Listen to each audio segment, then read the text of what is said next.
Alison Johnstone, to be followed by Sandra White. Thank you, Deputy Presiding Officer. With a range of new powers being devolved by the New Scotland Act, this session of Parliament has the potential to be the most transformative since the first, back in 1999.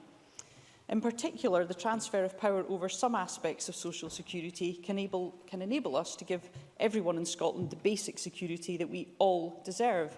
And it couldn't come a moment too soon. Those of us at last night's Scottish Campaign on Welfare Reform meeting heard from Ryan, who told us that disabled people were 3 times as likely to be sanctioned as they were to be found a job. And this is while a recent DWP-backed project found that every pound cut from benefits reduces the likelihood of participants returning to work by 2%. Recent years have seen an unprecedented attack on the support relied upon by those who need help most.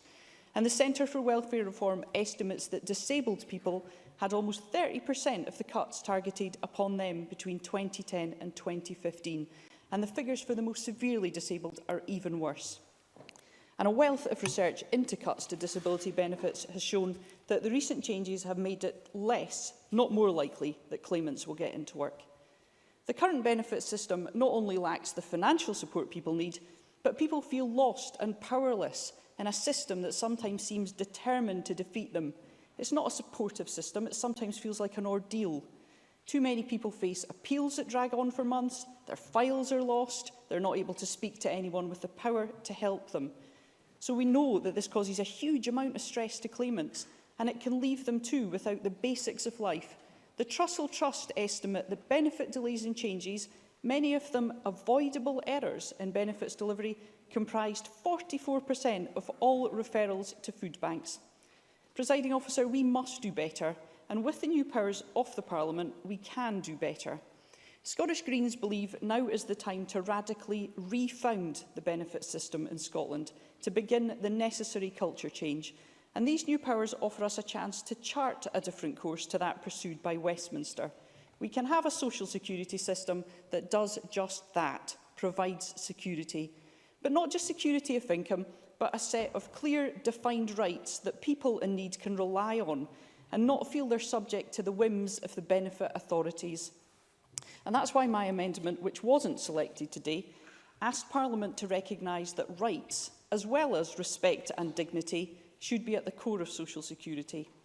And I'd like to move on to how we can use the new powers to help Scotland's young carers in particular. We all agree that unpaid care work is a hugely valuable contribution to our society. 3 out of 5 of us will become carers at some stage in our lives, and 1 in 10 of us is already fulfilling some sort of caring role. There are, as we've heard, around 745,000 carers in Scotland, and 44,000 of these are young carers under the age of 16, with some studies putting the figures as high as 100,000, 1 in 10 of the school-age population. And Gillian Martin was right to point out that supporting these young people is an important part of closing the attainment gap. Unpaid care in Scotland has an estimated total value of £10.3 billion, and this means that even at a conservative estimate, young carers provide free care worth over £600 million a year. Now, carers of all ages face huge challenges. A third are struggling to pay utility bills, 47% have been in debt, half are struggling to make ends meet, cutting back on food and heating as a result. But young carers face additional challenges. Most are caring for someone with a physical health problem, but they're often also giving emotional as well as practical and personal care. 1 in 10 are caring for more than one person, and around 50% are caring for more than 10 hours. And all of this at age 12, the average age for a young carer. Clearly then, carers of all ages and young carers in particular both need and deserve better support. And now we have the opportunity. The New Scotland Act devolves power over carers' allowance, and so we can now use the benefit system to show that we value unpaid care. I was proud to stand on a manifesto that put recognising and valuing care work front and centre. We called for a significant increase in the carers' allowance to £93.15 a week, and also echoing a call made by members of the Scottish Youth Parliament in a petition to Parliament 3 years ago for a young carers grant to recognise the care work that so many young people do every day. NYSP Lauren King spoke about the difficulty that young carers have in accessing financial support, due in part to the fact that carers under the age of 16 can access carers allowance. And Scottish Greens welcome the progress made by the Scottish Government's Getting It Right for Young Carers strategy. But let's act now to make sure that young carers are further protected from poverty.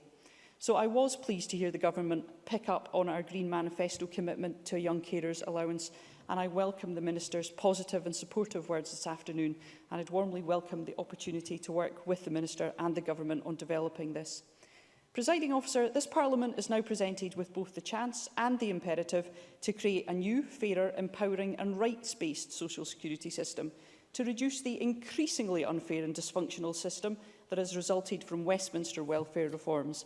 The Scottish Greens welcome the moves towards this that the Scottish Government has made so far, and we look forward to working across the Chamber to achieve this vision. Finally, Presiding Officer, young Ryan, who spoke so eloquently at last night's meeting, said that the Scottish Parliament has a once-in-a-lifetime opportunity to design disability benefits that work. Let's not waste it. I agree wholeheartedly with him. Thank you.